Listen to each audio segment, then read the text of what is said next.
Hello, everybody. My name is Máirín Glenn, and I'm here with the originator of the theory of practice architectures, Stephen Kemmis. This is episode 2, which is entitled Practices Are More Than Individual Action. They have extra individual features. And here, Stephen will analyse what we mean by the term practice and the role practice holds in the theory of practice architectures. So, Stephen, are you ready to tell us all about what we mean by practice? Well, I won't be able to tell you all about what we mean by practice, but I'll be able to tell you maybe a little bit, I hope. So I will launch in. So here we have Pochin Osvaldo in San Telmo in Buenos Aires in 2015. Dancing Stephen, the tango. sorry, Stephen, I thought we were going to be learning about practice architectures, not tangos and dancing. Well, I hope that you will find tango is a very helpful way for learning to think about practices. This is a venerable practice. It comes from the end of the 19th century in Buenos Aires. It has various different styles and sub-schools of tango. Buenos Aires still is the sort of center. But when we think about practices, there's so much about what goes on in practices that is illuminated in the case of a practice like the tango, as I hope to show. So here's Astor Piazzolla, father of the Nuevo Tango, playing his bandoneon in Rotterdam. He was a very important tango figure, and there Pochin Osvaldo again in 2012, a couple of years before, once again dancing in the street and people taking photographs and so on. They are representing a tradition that people come to Buenos Aires to see, and they're in Buenos Aires. So the first thing to notice about practices is that they happen. And to me, the fact that they happen is not it's not passive to say that. They're activities. They're a form of human action in history. Now, one of the things is that we should notice is that people never stop, never cease activity. You might be asleep, but you're still active. You're sleeping. You're, cooking the dinner. You're going to school. You move from one activity to another. Sometimes you're doing two at once, talking on the phone and cooking the dinner. But activity never ceases. And it's happening in time and space all the time. So practice theories try to understand how practices happen. I will say this to you. I think practices, human practices, you could say other forms of activity in other animals as well, are happening in the unfolding happening of the whole cosmos. We are happening as everything is happening, and our happening is happening along with all of the happening of all of the other things that are going on in the cosmos. This is the way we participate in the living universe, not to mention the community of life on Earth. So here are some tango dances, rather flashy ballroom ones. And so to understand how practice is happening, we'll understand the dynamics of that, how they unfold in time and space, what makes them possible, what holds them in their course. And I think practices are a bit like icebergs, although I'm not sure about the numbers. 90% of the mass of an iceberg is below the surface.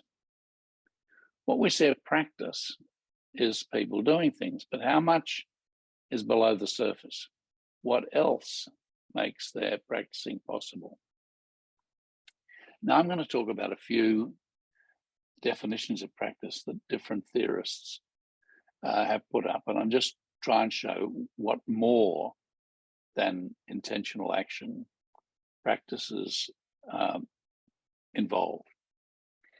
Philosopher Aleister McIntyre, a student of Ludwig Wittgenstein, says, By practice, I'm going to mean any coherent and complex form of socially established cooperative human activity through which goods internal to that form of activity, those like the goods that are achieved by being able to understand history or having history that's achieved by historians writing history, those goods internal are realized in the course of trying to achieve those standards of excellence which are appropriate to and partially definitive of that form of activity.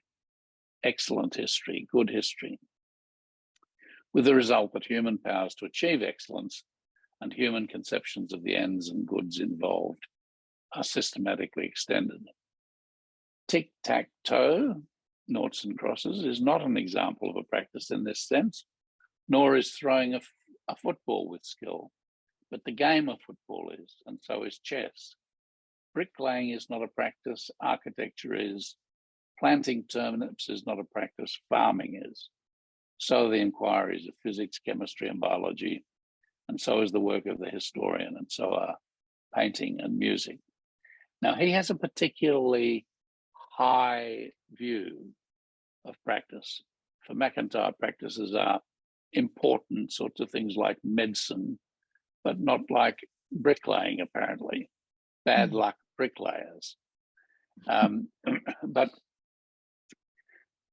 you could be lucky, you could be an architect. So what else is he saying? On the side of what people do, McIntyre is talking about human activity, like performing the tango, but it's accompanied by extra individual features, communal features, things shaped by the community of tango dancers. It's a coherent, complex, and socially established cooperative activity, he says. And so this is the dance form that emerged around 1880 in Buenos Aires. On the individual side, McIntyre says that it has internal goods like composing history or music. And the internal goods would include things like the aesthetic sensuality of the tango. And that involves standards of excellence in the shared communal side. Public standards of, are these people great tango dancers or are they just indifferent? It involves human conceptions of the ends and goods involved, conceptions of beauty, for example, but it's located in traditions, like the traditions of the tango. And there are rewards that practitioners desire, etc. And those come from the external world, money, power, status, etc., that may or may not come to a tango performer, for example. So a practice has a side that is above the waterline and a side that's below the waterline, the side that's the individual human activity and the side that's the communal thing shaped in a community of practice or a practice tradition, we might say. So, Stephen, do you think that, just looking at McIntyre there, do you think that there is always an element of excellence involved with practices? According to McIntyre, yes. And according to Stephen me, Kemmis, no. Maybe not so much. Okay. I mean, Thank you. there are conceptions of when a thing is well done, and there are conceptions of its being really a very good case of a teaching practice, and that other person's teaching practice is obviously failing teaching practice. So practice has more or less powerful consequences. Moving on, all right? Yep. Andreas Records is a famous German practice theorist. This is rather long, but it's very illuminating. So he says a practice is a routinized type of behavior, which consists of several elements interconnected. Forms of bodily activities, see Pochiono's Waldo dancing, mental activities, they're thinking about what they're doing, things on their use, the shoes, their clothes. That white scarf around Osvaldo's neck is pretty typical of the tango tradition. And they have background knowledge, know-how, states of emotion, motivational knowledge. A practice, a way of cooking, consuming, working, investigating, taking care of oneself or others, forms a block whose existence necessarily depends on the existence and specific interconnectedness of these elements. They can't be reduced to any one of them alone. But now there's more. A practice represents a pattern filled out by a multitude of single and often unique actions, reproducing the practice, a certain way of consuming it, a certain occasion of dancing the tango. The single individual, Pochi and Osvaldo, as bodily and mental agents, are carriers of this tango practice. And they're demonstrating it in the street.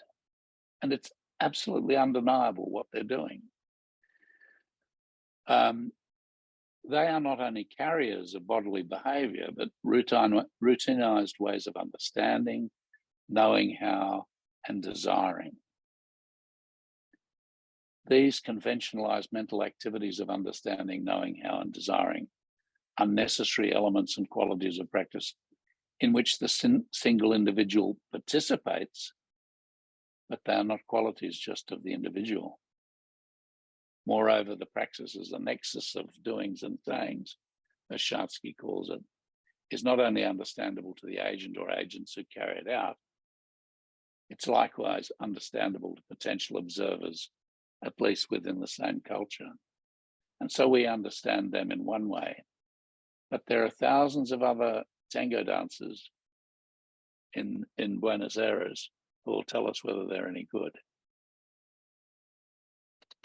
So they have these bodily activities, but there are conventions about them. They have these mental activities, and there are conventions of that.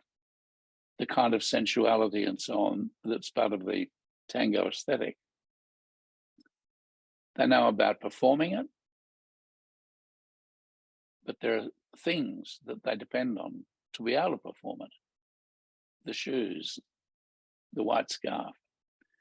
They have background knowledge, emotions, but there's a shared language and a shared communal cultural tradition about how to do the tango.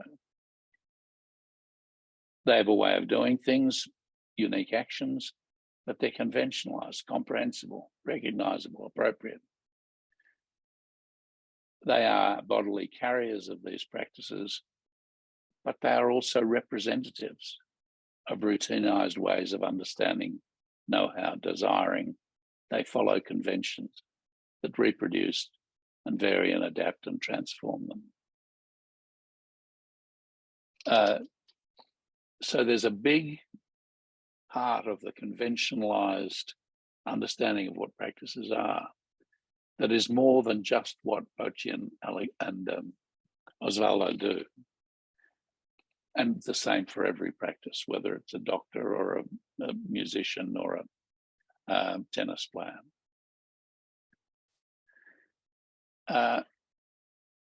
Theodore Schatzky was partly responsible for me getting so involved in practice theory. A wonderful, wonderful human being, University of Kentucky. It says, a practice, on my understanding, is an open-ended, spatially, temporally dispersed nexus of doings and sayings. There he's following Wittgenstein. Practices are open-ended in the sense they're not composed of any particular number of activities. A practice that's so composed, that is, a particular number of activities, is complete, dead, no longer being carried on. The activities that compose a practice are dispersed, moreover, because they take place somewhere in objective space at some point or over some duration of objective time. Not all activities are objective, unambiguously locatable. Is the marking that you do in bed on a Thursday night part of your teaching, or is it a separate activity? Where is the location of teaching? An example is the winning a maths competition, which can be located at the conclusion of the competition, during the time it takes place or when the results are certified. To say they form a nexus is to say they hang together. He's jumping off Wittgenstein's notion of Zusammenhang, hanging together. These ideas form a coherent whole. They're organized and connected through relations like causality and intentional directedness. And these are very important words, but we won't pause long on them. He says a practice's activities are organized by practical understandings. I know how to play tennis. Rules, I know what the rules of tennis are. Teleoaffective structures, I like playing tennis and I like being part of the competition and hope to get through to the finals. And general understandings, this is a sport, this is recreation time, blah, blah, blah. What I mean is, he says, that an action belongs to a practice if it expresses some of the understandings, rules, or teleoaffective elements that organize that practice. So Schatzky sees a practice that way. Different, you were going to say, Máirín? Yeah, I was just wondering. So I know you draw on the work of Schatzky, but I just wondered, does Schatzky's work give the impression of a practice as being a very kind of a fixed, tightened, pinned down type of an activity? Do you think? It's a very, very reasonable question, and one that Schatzky himself must have pondered.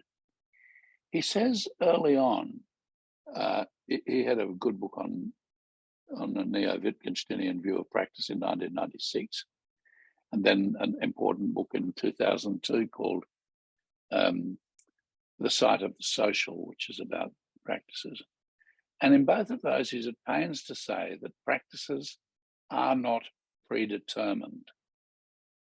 The ways they unfold aren't predetermined.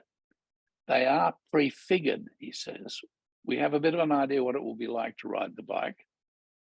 But this week, when the magpies are swooping the people who are riding their bikes to work, we know that riding a bike is not without hazards. And it will turn out differently this week than it does other weeks. So it's generally prefigured. I know what I'm going to do when I go and teach that class, or I have a pretty good idea, but it never works out as I expect. It always turns out to be somewhat different. So I don't have any doubt that I'm teaching, or even perhaps whether I'm teaching well or badly, but I don't know how it will go on the day until I've done it. And so I think it might seem that it's very regular, but it's not. One of the things I particularly loved about reading Schatzky's work was this notion of happenstance. Practices happen, and you never know quite how it'll turn out on the day, what obstacles will turn up, how, whether the resources will be there, whether you'll run out of petrol. I mean, all of these sorts of things can happen, and the practice will unfold differently, because practices really depend on the sites in which they happen and the kind of resources that those sites supply to make the practices possible. They are the meat and drink of the practices, as we might say. So he sees practices having this individual and communal side as well. Doings and sayings, but they're in space and time. They hang together, but they hang together in different ways, causality, blah, blah, blah, other ways. Organized by practical understandings, but that's about knowing how to go on in situations like this.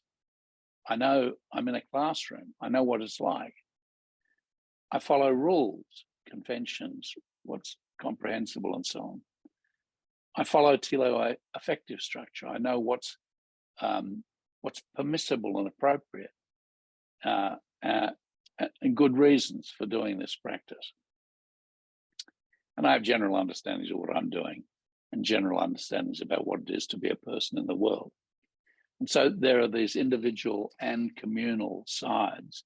And it's just not it's not entirely composed of what individuals do.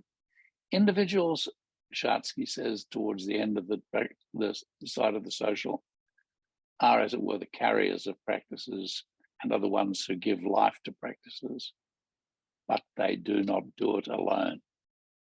They do it as members of a community in a history that's shared with others and so on. For me, practice is human action in history. You could say social action in history, but I think the human and the social are one and the same, really, in which particular activities, doings are comprehensible in terms of particular ideas and talk, sayings, when the people involved are distributed in particular kinds of relationships, relatings, and when this combination of sayings, doings, and relatings hangs together in the project or purpose of the practice. When I was talking to Ted Schatzky about this definition, he said, you don't need to add relatings. They're implied by all doings and sayings imply relatings. And I said, that's the difference between us though, Ted. For me, I've got to account for power and belonging, solidarity, love, friendship as part of what a practice is.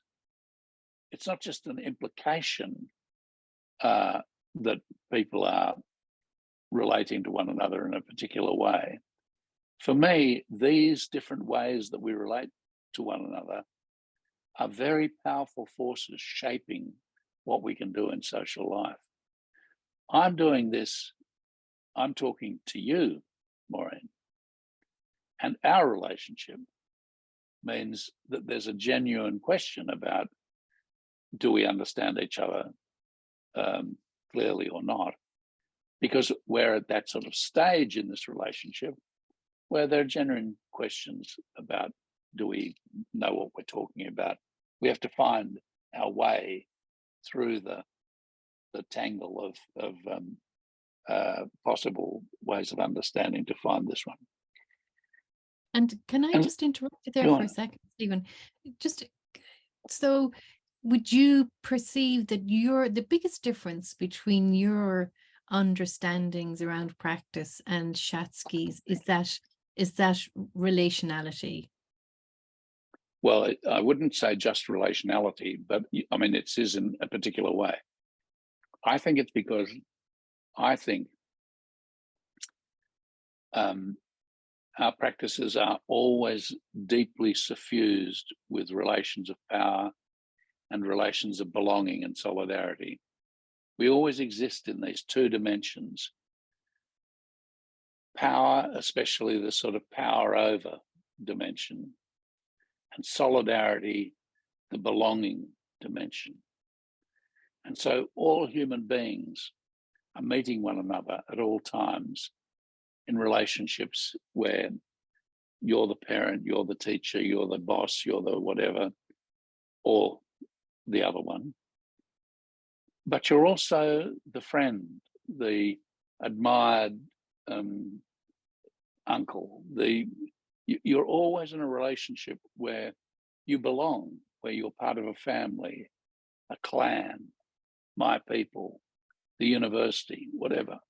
So there are these ways that we're always relating to each other. And I think these ways of relating need to be made more explicit. And thus, using this clumsy language, the sayings of our practices are entangled with cultural discursive arrangements. That means the language we use and the specialist discourses we use. Happily, you're not speaking to me in Gaelic at the moment because I'll be very flustered. But if you do, it'll be very impressive to me. But we speak specialist language. I'm trying to talk the language of the theory, practice architectures, and hope I'm making it more accessible to others. And those arrangements enable and constrain how we think and what we can say. The doings of our practices are entangled with material economic arrangements in the medium of material in the medium of activity and work, and they enable and constrain where we can go, what we can do, how we can do it, and so on. The tools, the resources, the materials, the money, the et cetera, and our bodies, by the way.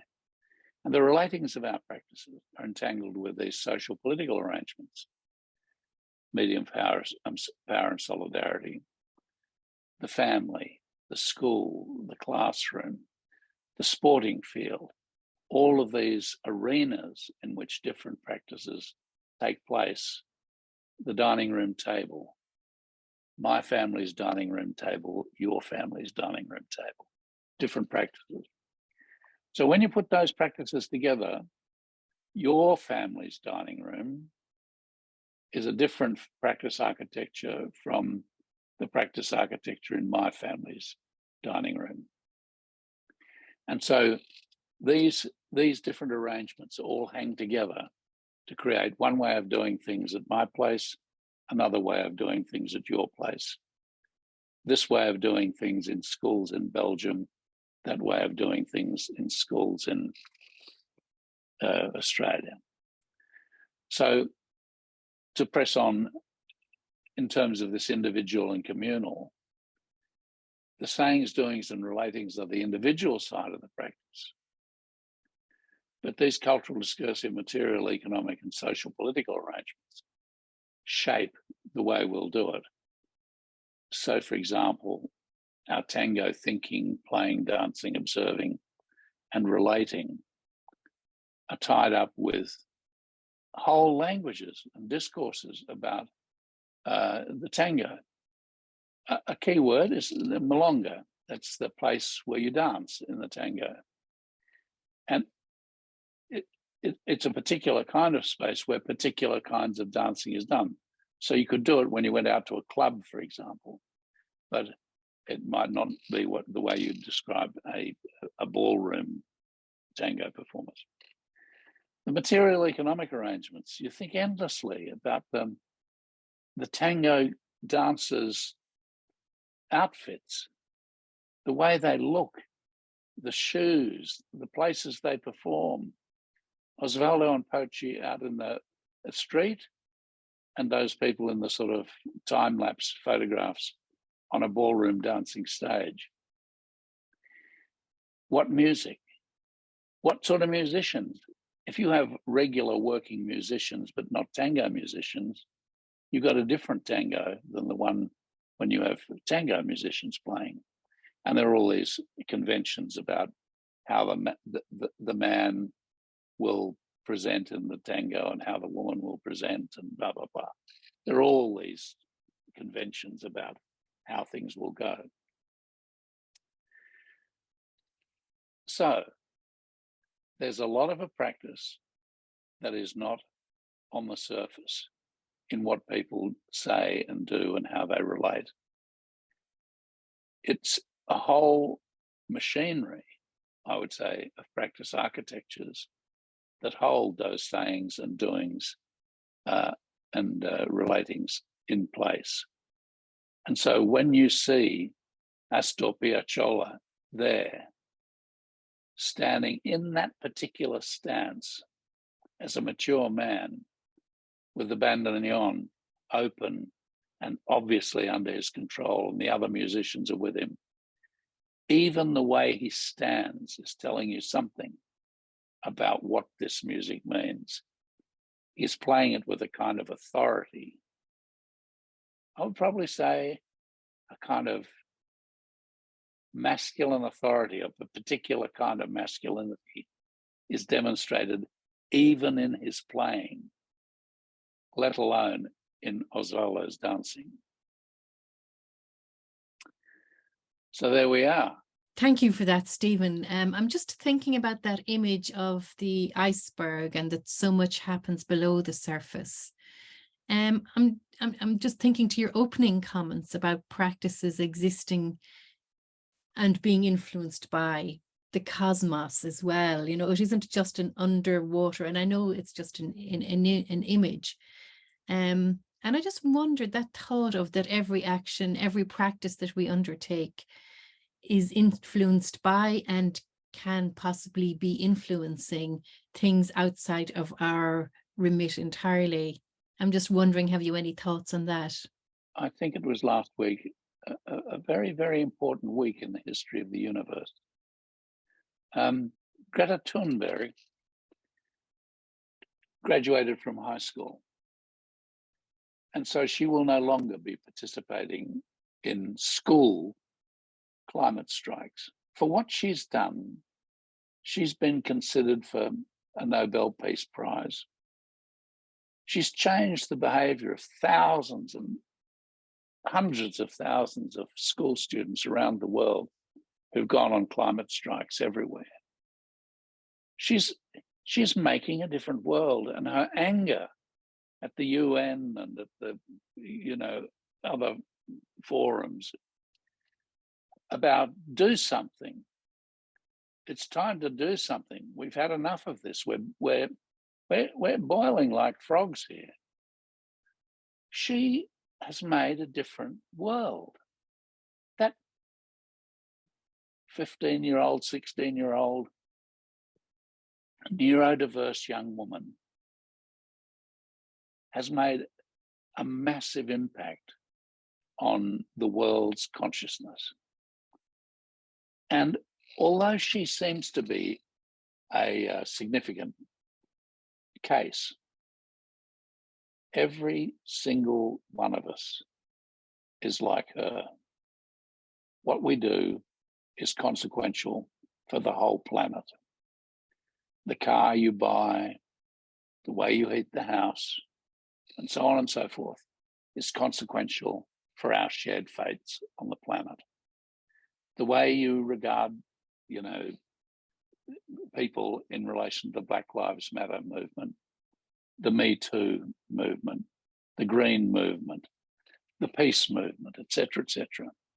All of these things locate us in the movement of life, the community of Earth, the community of life on Earth, and in the cosmos. All of us are making the world. Transformation is not something that you choose to do. Transformation is something you can't help doing. You're already doing it. Oh, fabulous. Oh, well, thank you so much for that, Stephen, and for ending on such a positive and uplifting note. And thank you for exploring those ideas around what practice might mean and how understandings of practice have evolved over the years. Our next episode is episode 3 and is entitled 5 Traditions in the Study of Practice. And in that episode, Stephen will explore the study of practice in terms of both an insider's and an outsider's perspective. Thank you for watching episode 2 of Researching Practice, Introducing the Theory of Practice Architectures. You may access these vodcasts via YouTube on the link below, or at www.stephenkemmis.com or at www.eari.ie. So that is goodbye from me. And goodbye from me. See you next time. See you next time.